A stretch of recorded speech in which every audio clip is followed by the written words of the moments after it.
അനീഷേട്ടൻ എന്നെ ചതിച്ചടി.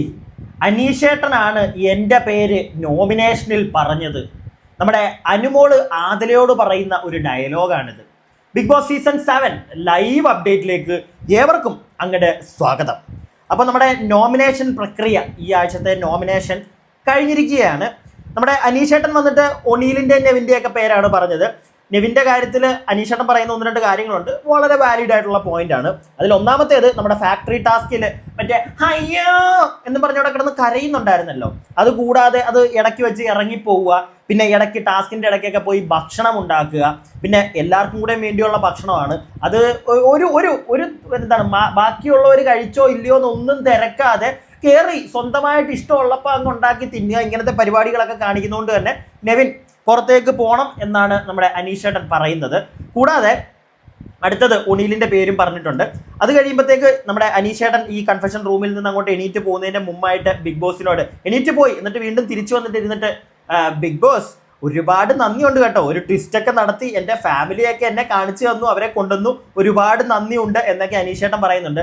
സത്യമായിട്ടും അനീഷേട്ടൻ അത് പറയുമ്പോൾ ബിഗ് ബോസ് പറയുന്ന ഒരു ഡയലോഗ് നിങ്ങൾ എത്ര പേര് ശ്രദ്ധിച്ചെന്നറിയത്തില്ല. ബിഗ് ബോസ് പറയുന്നുണ്ട് ശരി അനീഷ് എന്നൊരു സാധനം ബിഗ് ബോസിന്റെ സൈഡിൽ നിന്ന് അങ്ങനെ ഒരു തിരിച്ചൊരു റിപ്ലൈ ഉണ്ട്.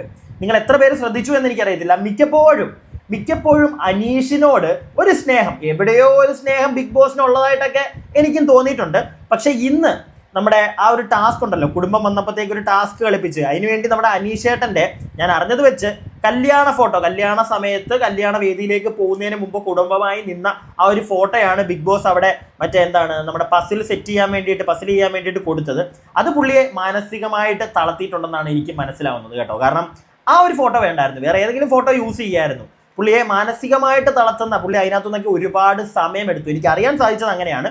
പുള്ളിയുടെ ഡിവോഴ്സ് അങ്ങനെയുള്ള പരിപാടിയിൽ നിന്നൊക്കെ ഒരുപാട് സമയം എടുത്തു പുള്ളി അതിനകത്ത് നോക്കി ഒന്ന് റിക്കവറായി തിരിച്ചു വരാനായിട്ട്. അപ്പോൾ അങ്ങനെയുള്ളൊരു വ്യക്തി അവിടെ ഗെയിം കളിച്ചുകൊണ്ടിരിക്കുമ്പം പുള്ളിയുടെ ഒരു കല്യാണ സമയത്തെ ഒരു ഫോട്ടോയൊക്കെ കാണിച്ചു കൊടുത്തത് സത്യം പറഞ്ഞാൽ ഇച്ചിരി മോശപ്പെട്ട പരിപാടിയായിട്ട് എനിക്ക് തോന്നി. പക്ഷേ എന്തൊക്കെയാണെങ്കിലും എവിടെയോ ഒരു ഇച്ചിരി സ്നേഹം ബിഗ് ബോസ് മാമൻ്റെ നമ്മുടെ അനീഷിനോടുണ്ട്. പിന്നെ ഗെയിമാണല്ലോ, അപ്പോൾ ഇങ്ങനെയുള്ള പരിപാടികൾ കാണിക്കും.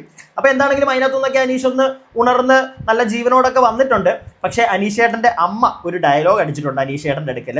അത് വേറൊന്നുമല്ല, മോനെ നീ ഒറ്റയ്ക്ക് നിന്ന് കളിക്ക്, നീ എങ്ങനെയാണോ വന്നപ്പോൾ നിന്ന് കളിച്ച് അങ്ങനെ കളിച്ചാൽ മതി എന്ന് അനീഷേട്ടൻ്റെ അമ്മ ഇടയ്ക്ക് അനീഷേട്ടനോട് പറയുന്നുണ്ട്. അനീഷേട്ടൻ അമ്മ പറഞ്ഞത് അത് വ്യക്തമായിട്ട് മനസ്സിലാക്കാൻ സാധിച്ചാൽ, ഞാൻ പറഞ്ഞിട്ടുള്ള കാര്യം അത്, അനീഷേട്ടൻ ഒറ്റയ്ക്ക് കളിക്കുമ്പോഴത്തേക്ക് മറ്റേ പറഞ്ഞ കാര്യങ്ങൾ തന്നെ പറഞ്ഞുകൊണ്ടൊക്കെ ഇരിക്കുമ്പോഴൊക്കെ നമുക്ക് ദേഷ്യം വന്നിട്ടുണ്ട്, വെറുപ്പ് തോന്നിയിട്ടുണ്ട്. പക്ഷേ ആ മനുഷ്യനെ തന്നെ നമ്മളെല്ലാവരും കുറച്ച് കഴിഞ്ഞപ്പോൾ സ്നേഹിച്ചു തുടങ്ങി. ആ മനുഷ്യൻ ഇനി വീണ്ടും ആദ്യം കളിച്ചാലും ഒരിക്കലും നമുക്ക് വെറുപ്പ് വരത്തില്ല, നമുക്ക് ഇഷ്ടമായി തുടങ്ങി പുള്ളിയുടെ ആ ഒരു ഗെയിം. മനസ്സിലായില്ലേ? അതുകൊണ്ട് തന്നെ പുള്ളി അങ്ങനെ കളിച്ചാൽ കുറച്ചുകൂടെ നല്ലതായിരിക്കും. ഈ ഫ്രണ്ട്ഷിപ്പ് അത് ഇത് ലാലേട്ടൻ തള്ളിയിട്ടിട്ട് ഷാനവാസിന്റെ തോളത്ത് പോയി കൈയിട്ടിട്ടുള്ള ഫ്രണ്ട്ഷിപ്പ് നല്ല രസമുണ്ട്, അവരുടെ കോംബോ നല്ല രസമാണ്. ഷാനവാസും ചിലപ്പോൾ നല്ല ജെനുവിൻ ഒരു ഫ്രണ്ട് ആയേക്കാം. പക്ഷെ എന്തൊക്കെയാണെങ്കിലും അതിനകത്ത് ഗെയിമാണ്. സോ അനീഷ് ഒറ്റയ്ക്ക് നിന്ന് കളിച്ചാൽ കുറച്ചുകൂടെ നന്നായിരിക്കും. അപ്പോൾ എന്താണെങ്കിലും അടുത്തത് നമ്മുടെ അനീഷ് കൺഫെഷൻ റൂമിൽ നിന്ന് ഇറങ്ങി കഴിയുമ്പോഴത്തേക്ക് നമ്മുടെ അനുമോൾ വരുന്നുണ്ട്. അപ്പോൾ അനുമോളല്ല, എനിക്ക് തോന്നുന്നു അനുമോൾ വരുന്നുണ്ട്. അനുമോൾ പിന്നെ പറയുന്നത് സാബുമോൻ്റെയും ലക്ഷ്മിയുടെയും പേരാണ്. ലക്ഷ്മിയുടെ കാര്യമൊക്കെ പറയാനായിട്ടുള്ളൊരു കാര്യം അനുമോൾ വ്യക്തമായിട്ട് പറയുന്നുണ്ട്. നന്നായിട്ട് ഗെയിം കളിക്കുന്ന പല ആളുകളും ഇവിടുന്ന് പുറത്തുപോയി. നമ്മുടെ അബിയൊക്കെ ഉദ്ദേശിച്ചിട്ടാണത് പറഞ്ഞിരിക്കുന്നത്. നമുക്ക് എല്ലാവർക്കും തോന്നിയ ഒരു കാര്യമാണ്, നന്നായിട്ട് ഗെയിം കളിക്കുന്ന ഒരാളായിരുന്നു അബിയൊക്കെ. ആ അബിയൊക്കെ വെളിയിൽ പോയിട്ടും സാബുമാനൊക്കെ ഇപ്പോഴും അവിടെ നിൽക്കുക, എന്തിനോ. അപ്പോൾ എന്താണെങ്കിലും അതാണ് അനുമോൾ പറയുന്നത്. അത് കഴിഞ്ഞ് ഓരോരുത്തരായിട്ട് ഇങ്ങനെ വരുന്നുണ്ട് നോമിനേറ്റ് ചെയ്യാനായിട്ട്. അത് കഴിഞ്ഞിട്ട് എനിക്ക് തോന്നുന്നു ആര്യൻ വരുന്നുണ്ട്. ആദിലയുടെയും അനുവിൻ്റെയും പേരാണ് പറയുന്നത്. അനുവിൻ്റെ പേര് പറയുമ്പോഴത്തേക്ക് ടാസ്ക് കഴിഞ്ഞ മറ്റേ നമ്മുടെ ഫാക്ടറി ടാസ്ക് ഉണ്ടല്ലോ, അത് കുളവാക്കിയതിനെ പറ്റി അനീഷും നമ്മുടെ നെവിൻ്റെ പേര് പറഞ്ഞപ്പോൾ അത് പറയുന്നുണ്ട് കേട്ടോ. അത് ഞാൻ പറഞ്ഞു തോന്നുന്നു, ഈ ഫാക്ടറി ടാസ്ക് കുളവാക്കിയതിനകത്തൊക്കെ. അപ്പം ആദിലയുടെ കാര്യം പറയുന്നത്, ആര്യൻ ആദിലയുടെ പേര് പറയുന്നത് മറ്റേ അനീഷിനെ മറ്റേ ഫിസിക്കലി ഉപദ്രവിച്ചതിൻ്റെ ആ ഒരു കേസ് വെച്ചിട്ടാണ് ആദിലെ ചൂണ്ടിക്കാണിക്കുന്നത് നമ്മുടെ ആര്യൻ. അപ്പോൾ ഇതെല്ലാം കഴിയുന്നുണ്ട്. അപ്പോൾ എല്ലാം കഴിഞ്ഞ് കഴിയുമ്പോഴത്തേക്ക് എല്ലാവരും വന്നിങ്ങനെ നോമിനേറ്റ് ചെയ്യുന്നവരുടെ പേര് പറയുന്നു കൺഫെഷൻ റൂമിലിരുന്ന്. അത് കഴിഞ്ഞ് 2 വോട്ടുകളോടെ സാബുമാൻ, ജിസൈൽ, അനു, ഒണീൽ, അല്ല സാബുമാനാണ് 2 വോട്ട്, ഏറ്റവും കുറഞ്ഞ വോട്ട് എനിക്ക് തോന്നുന്നു. അതല്ലാതെയും 1 വോട്ടൊക്കെ കിട്ടിയവരുണ്ട്. പക്ഷെ എന്നാലും നോമിനേഷനിൽ വന്നതിനകത്ത് 2 വോട്ട് നിങ്ങൾ ആലോചിക്കണം, 2 വോട്ട് മാത്രമേ സാബുമാന് കിട്ടിയിട്ടുള്ളൂ.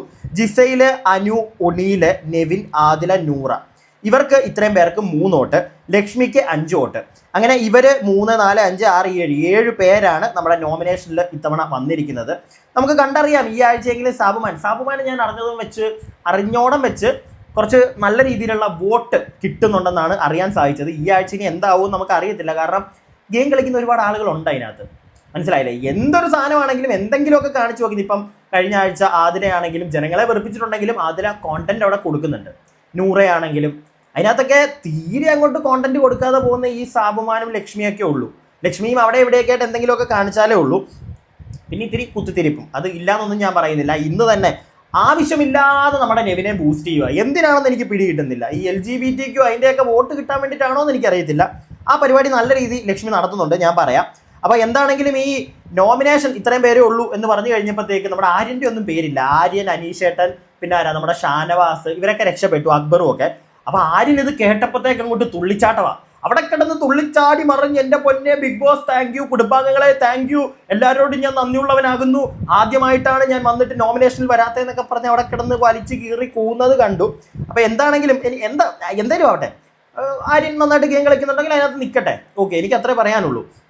പിന്നെ ഒണീൽ ഇങ്ങനെ എല്ലാം കഴിഞ്ഞ് എല്ലാവരും അവിടുന്ന് ലിവിംഗ് റൂമിൽ നിന്നൊക്കെ എണീറ്റ് ഇങ്ങനെ നടക്കുമ്പോഴത്തേക്ക് നമ്മുടെ ഒണീൽ പറയുന്നുണ്ട്, സാബുമാൻ്റെ അടുക്കലാന്ന് തോന്നുന്നു, എനിക്ക് എവിടുന്നാണ് ഈ 3 വോട്ട് വന്നത്, എവിടുന്നാണ് ആ പണി വന്നതെന്ന് എനിക്കറിയാം എന്നൊക്കെ ഒണീൽ പറയുന്നത് കേട്ടു. നമ്മുടെ ലക്ഷ്മി നെവിൻ്റെ അടുക്കൽ ചെന്നിട്ട്, നെവിനെ യു ആർ ഓൾറെഡി സേവ്ഡ്, നീ സേവ്ഡ് ആണ് നെവിനെ. ലാലേട്ടനും ബിഗ് ബോസ് ഒന്നും പറയണ്ട, ലക്ഷ്മിയാണ് പറയുന്നത്. ലക്ഷ്മി ഉറച്ചങ്ങ് പറഞ്ഞു, മോനെ നീ സേവ്ഡ് ആണ്, 100% ഉറപ്പാണ് നീ സേവ്ഡ് ആണ് എന്നൊക്കെ ലക്ഷ്മി പറയുന്നുണ്ട്. അതിനകത്തുനിന്ന് എനിക്കൊരു കാര്യം മനസ്സിലായി, ലക്ഷ്മിക്ക് ഗെയിം എന്താണെന്ന് അറിയത്തില്ല കേട്ടോ. വലിയ കാര്യക്ഷമമായിട്ടൊന്നും കാര്യം അറിയത്തില്ല. കാരണം നെവിൻ കഴിഞ്ഞ ആഴ്ച അവിടെ കാണിച്ചു കൂട്ടിയതൊക്കെ, പിന്നെ നെവിൻ്റെ ഇപ്പോഴത്തെ ഒരു പരിപാടികൾ ഈ എൻ്റർടൈൻമെൻ്റ് ആണ് ഞാൻ സ്വയം എന്ന് പറഞ്ഞ് നടന്ന നെവിൻ ഇപ്പം നല്ല രീതിയിൽ ജനങ്ങളെ വെറുപ്പിക്കുന്നുണ്ട്. പ്രത്യേകിച്ച് ഈ കട്ടുതിന്നൽ പരിപാടി ആദ്യമൊക്കെ ഞാൻ നേരത്തെ പറഞ്ഞിട്ടുള്ളത്, ആദ്യമൊക്കെ അതൊരു രസമായിരിക്കും, പക്ഷെ പിന്നെ അത് വെറുപ്പായി മാറും ജനങ്ങൾക്ക്. കാരണം എന്താണ്, ബാക്കി അവിടെ കുറേ മനുഷ്യന്മാരില്ലേ, അവർക്കും കഴിക്കണ്ടേ, ഇവന് മാത്രം പ്രത്യേകിച്ച് ഇത്ര പ്രത്യേകത എന്താണെന്ന് എനിക്ക് അറിയത്തില്ല. അപ്പോൾ എന്താണെങ്കിലും ലക്ഷ്മി ഭയങ്കര രീതിയിൽ ബൂസ്റ്റിങ്ങാ. മോനെ നീ ഷുവറാടാ, നീ 100 ദിവസം കൺഫേം ആടാ. ചേച്ചി ഈ ആഴ്ച പോരോ ഇല്ലയോ നമുക്കറിയത്തില്ല. എന്താണെങ്കിലും ലക്ഷ്മിക്ക് അതൊന്നും കുഴപ്പമില്ല. നെവിനും പറയുന്നുണ്ട്, നെവിൻ ഐ ഡോണ്ട് കെയർ, ഞാൻ പുറത്ത് പോകണമെങ്കിൽ പൊക്കോളാം, പ്രേക്ഷകർ പറഞ്ഞിട്ടല്ലേ ഞാൻ പൊക്കോളാം, ഐ ഡോണ്ട് കെയർ എന്നൊക്കെ നെവിൻ അവിടെ നിന്ന് പറയുന്നത് കേട്ടു. അപ്പം ലക്ഷ്മിയും ആഗ്രഹിക്കുന്നു, അല്ലെങ്കിൽ ലക്ഷ്മിയുടെ ഏറ്റവും വലിയൊരു സന്തോഷമാണ് ഈ ആഴ്ച വരാൻ പോകുന്നത്. ലക്ഷ്മിയുടെ കുഞ്ഞൊക്കെ വരുന്നുണ്ട്, മിക്കവാറും കുഞ്ഞിൻ്റെ കൂടെ ആരായിരിക്കും എന്നൊക്കെ അവിടെ നിന്ന് സംസാരിക്കുന്നുണ്ട്. അപ്പോൾ അങ്ങനെയുള്ള പരിപാടികൾ ഒരു സൈഡിൽ നടക്കുന്നുണ്ട്. നമ്മുടെ അനു, ആദില, നൂറ ഇവർ 3 പേരും കൂടെ നമ്മുടെ ബെഡ്റൂമിൽ പോയി, അനുവിന് വയ്യ, അനു പറഞ്ഞു വാ മോളെ നമുക്ക് അകത്ത് പോയി കിടക്കാമെന്ന് പറഞ്ഞ് 3 പേരും അവിടെ പോയി ഇരിക്കുന്നുണ്ട്. അപ്പോഴാണ് നമ്മുടെ അനു ഓരോ കാര്യങ്ങളായിട്ട് മെല്ലെ കോണ്ടന്റ്, അനുമോള് കോണ്ടന്റ് അവിടെ തുടങ്ങിയിട്ടുണ്ട്. അനുമോള് പറയുന്നു, എൻ്റെ പേര് പറഞ്ഞത് അനീഷേട്ടനായിരിക്കും കേട്ടോ, അനീഷേട്ടൻ എന്നൊക്കെ. അതൊക്കെ തെറ്റിദ്ധാരണയാണ് അനുമോളുടെ. അനീഷേട്ടൻ പേര് പോലും പറഞ്ഞിട്ടില്ല അനുമോളുടെ. അനീഷേട്ടൻ പ്രോപ്പറായിട്ട് ഒണിയിലെ നെവിൻ 2 പേരുടെയും പറഞ്ഞു. അനീഷേട്ടൻ അറിയാം അനുമോളുടെ പേരൊന്നും പറഞ്ഞിട്ട് കാര്യമില്ല, അവിടെ ലാസ്റ്റ് വരെ കാണും എന്ന് അനീഷേട്ടൻ അറിയാം. അതുകൊണ്ട് തന്നെ അനീഷേട്ടൻ അങ്ങനെ, അല്ലെങ്കിൽ പിന്നെ അത്രയും വലിയ കാരണം ഉണ്ടായിരിക്കണം. പ്രത്യേകിച്ച് ഒന്നുമില്ല ഈ കഴിഞ്ഞ ആഴ്ചയൊന്നും അനുമോളെ. പിന്നെ ആകെ ആ ടാസ്കിൻ്റെയാണ്. അതിനേക്കാട്ടിലും നന്നായിട്ട് ഒണിയിലിനെ നെവിനെയും തട്ടുന്നതാണ് നല്ലതെന്ന് അനീഷേട്ടന് തോന്നിക്കാണും. അപ്പോൾ എന്താണെങ്കിലും അനീഷേട്ടൻ അവരുടെ പേരാണ് പറഞ്ഞത്. അനുമോളുടെ തെറ്റിദ്ധാരണ അവിടെ ഇരുന്ന് അതും ആദിലയോട്. ആദില പിന്നെ അനീഷേട്ടൻ്റെ കേസിൽ ഈ ആഴ്ച ഇനി കണ്ടന്റ് പിടിച്ചോണ്ട് വരുമെന്ന് എനിക്ക് തോന്നുന്നില്ല. കാരണം നല്ല കൊട്ട് ലാലേട്ടൻ്റെ നിന്ന് കിട്ടിയോണ്ട്. നല്ല കൊട്ടെന്ന് പറയാൻ പറ്റത്തില്ല, വലിയ ലാട്ടം തണുപ്പം മട്ടായിരുന്നു. പക്ഷെ എന്നാലും കാര്യങ്ങൾ ചോദിച്ചപ്പോൾ അല്ലെങ്കിൽ അത് അതിലോട് പറഞ്ഞപ്പോൾ അതിലേക്ക് മനസ്സിലായിട്ടുണ്ട് ഇനി പോയി കഴിഞ്ഞാൽ പണി കിട്ടുമെന്നുള്ളത്. അപ്പോൾ ഇതൊക്കെയാണ് അവിടെ നടന്നുകൊണ്ടിരിക്കുന്നത്. പിന്നെ നമ്മുടെ അക്ബർ, ഇവർ ബെഡ്റൂമിൽ ഇരിക്കുമ്പോഴത്തേക്ക് അക്ബർ ആദിലോട് ചോദിക്കുന്നു, അതിലെ നിനക്ക് ആരൊക്കെയാണ് വോട്ട് ചെയ്തതെന്ന് വല്ല ധാരണയുണ്ടോ? എനിക്കറിയാം, ഞാൻ പറയട്ടെ എന്നൊക്കെ നമ്മുടെ അക്ബർ അവിടെ ഇരുന്ന് പറയുന്നുണ്ട്. എല്ലാവരുടെയും കോൺഫിഡൻസ് നല്ലതാണ്, പക്ഷെ ഓവർ കോൺഫിഡൻസ് ആയി കഴിഞ്ഞാൽ പണി കിട്ടാനുള്ള സാധ്യതയുണ്ട്. പ്രത്യേകിച്ച് നമ്മുടെ ലക്ഷ്മിയെ പോലെ. നെവിന് മറ്റേ ഫുൾ സപ്പോർട്ട്, നെവിൻ 100% നീ ഉണ്ട്, നീ ലാസ്റ്റ് വരെ ഉണ്ട്, കപ്പ് നിന്റെ തലയെ വെച്ചോണ്ട് പോവാം, ആ മൂഡിലാണ് ലക്ഷ്മി നെവിന് അങ്ങോട്ടൊരു ചാർജ് കൊടുക്കുന്നത്. അത് ആവശ്യമില്ലാത്ത കാര്യമാണ്. നെവിൻ ഈ ഒരു ബൂസ്റ്റ് കിട്ടുന്നതുകൊണ്ട് തന്നെ ആയിരിക്കാം നെവിൻ്റെ തോന്നിവാസങ്ങൾ എന്ന് പറഞ്ഞാൽ നെവിൻ കൂടുതൽ ഈ തോന്നിവാസം ചെയ്യുക എന്ന് പറയുന്നത് നെവിൻ്റെ നമ്മുടെ ഈ ഭക്ഷണത്തിൻ്റെ കേസിലാണ്. തോന്നിയ പോലെ കയറി ഉണ്ടാക്കുക. അത് ഞാൻ പറഞ്ഞല്ലോ, ഇനി അത് ചെയ്യുന്നത് അത്ര നല്ല കാര്യമായിരിക്കത്തില്ല. അവിടെ ഉള്ളവർക്ക് വെറുക്കും, നല്ല രീതിയിൽ വെറുക്കും. കൂടാതെ അവിടെ ഉള്ളവരെ വെറുപ്പിക്കട്ടെ, ഓക്കെ പോട്ടെ, കണ്ടന്റ് കൊടുത്താൽ മതി. പക്ഷേ ജനങ്ങൾ വെറുക്കും. എനിക്ക് തോന്നുന്നു ആദ്യമൊക്കെ നമ്മൾ ഭയങ്കര ഞാൻ രസമായിട്ട് കണ്ടിരുന്നതാണ് നെവിൻ്റെ ഈ ഒരു പ്രവൃത്തി. അതായത് കയറുക, ഇടയ്ക്കിടയ്ക്ക് പോയി ഇച്ചിരി മോട്ടിക്കുക, രസമായിരുന്നു. പക്ഷെ അത് മാറ്റി വേറെ കണ്ടന്റിലേക്ക് നെവിൻ പോകേണ്ട സമയം അതിക്രമിച്ചു. അതാണ് എനിക്ക് പറയാനുള്ളത്. മനസ്സിലായില്ല? ഞാനിപ്പോൾ ഈ പറഞ്ഞത് മൊത്തം എൻ്റെ അഭിപ്രായങ്ങളാണ്. നിങ്ങളുടെ അഭിപ്രായങ്ങൾ എന്താണെങ്കിലും താഴെ കമൻറ്റ് ബോക്സിൽ പറയുക. വീഡിയോ ഇഷ്ടപ്പെട്ടാൽ ലൈക്ക് ചെയ്യുക. സബ്സ്ക്രൈബ് ചെയ്യാതെ കാണുന്ന പ്രിയപ്പെട്ടവർ ഒന്ന് സബ്സ്ക്രൈബ് ചെയ്യുക. അടുത്ത വീഡിയോയ്ക്കായി stay tuned and stay weird.